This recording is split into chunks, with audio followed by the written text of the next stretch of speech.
In this video, Aristotle visits the hospital, the modern hospital. The first painting is Pythagoras, the great mathematician of ancient Greece, and he was also a philosopher and a vegan. He felt that there was reincarnation and people should not eat an animal.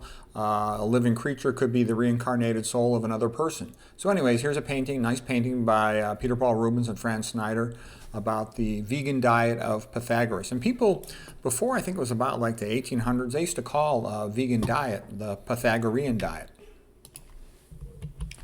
Now here is the temple of Asclepius, one of the gods of healing in ancient Greece. Nice painting here. And, you know, they would get some sunshine and eat some healthy foods and do a few other things too. Okay, here's a quote by Hippocrates, the great ancient Greek physician. He said, "Wherever the art of medicine is loved, there is also a love of humanity." Hippocrates lived from 460 to 370 BC. So there's some overlap in the life of Hippocrates with that of Aristotle. So they might have known each other, perhaps, if Aristotle had gotten over where Hippocrates was, at adequate age. But anyways, that's an important point. Where there is good medicine, there is love of the patient. Okay, that's why I think you have to have religion to have good medicine. Anyways, here's a painting of Aristotle walking with the students. They used to call it the peripatetic school, and that just means to teach while walking around. It's a great way to teach and learn. We can all remember some time when we walked around with our father and he taught us stuff. Aristotle lived from 384 to 322 BC. Okay, here's just a few quotes from Hippocrates, the ancient Greek physician. He says, "Walking is man's best medicine." In general, walking is the best exercise for people because almost everybody can walk and you're almost nourished by walking. You feel better afterwards. It's good for your muscles, good for everything. You sleep better.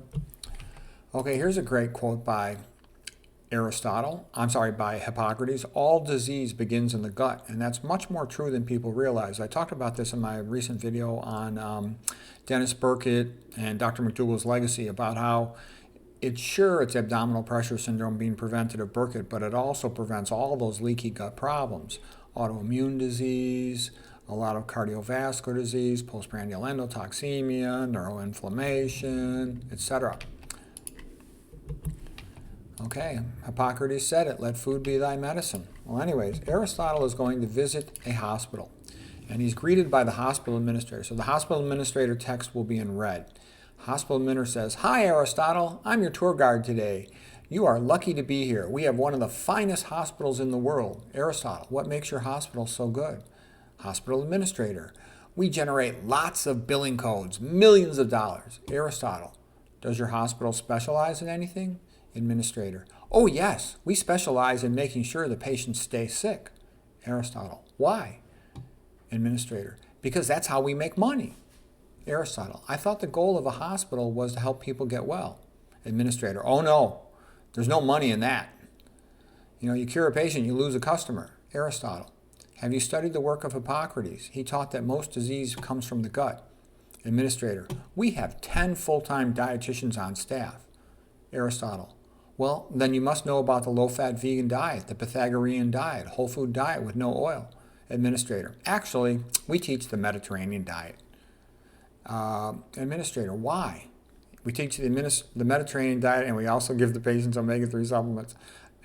Aristotle, "Why? The Mediterranean diet doesn't work. It makes people fat and sick." Administrator, "Exactly. That's how we make money." It's funny to see these patients. They're so stupid. We tell them that the Mediterranean diet allows them to eat meat and cheese and olive oil. They get so happy. Then we tell them to eat fish for the omega-3, so-called good fats. And of course, we don't tell them about all the saturated fat, mercury, estrogenic chemicals, PFAS, and other toxic chemicals in fish and how acidic it is.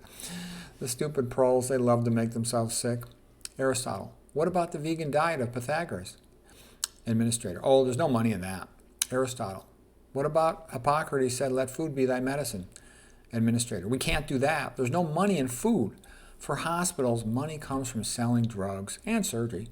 The whole medical system is based on selling drugs. You match the ill to the pill and you send a bill." Aristotle, "But you can't cure a dietary disease with a pill." Administrator, "Exactly. Isn't it great? The patient never gets better, so they have to keep buying our pills every day. They're like dairy cows. We milk them for cash every day." Aristotle, What about the teachings of Asclepius? He gave much wise advice. Administrator. Oh, we've got our own modern book. It's called the PDR, Physician's Desk Reference of Drugs. Administrator continues. Medicine has progressed so much since your time. Aristotle. Oh, really? 2,000 years ago, Asclepius, Pythagoras, and Hippocrates used to cure a lot of patients. You never cure anyone of chronic disease. How can you call that progress?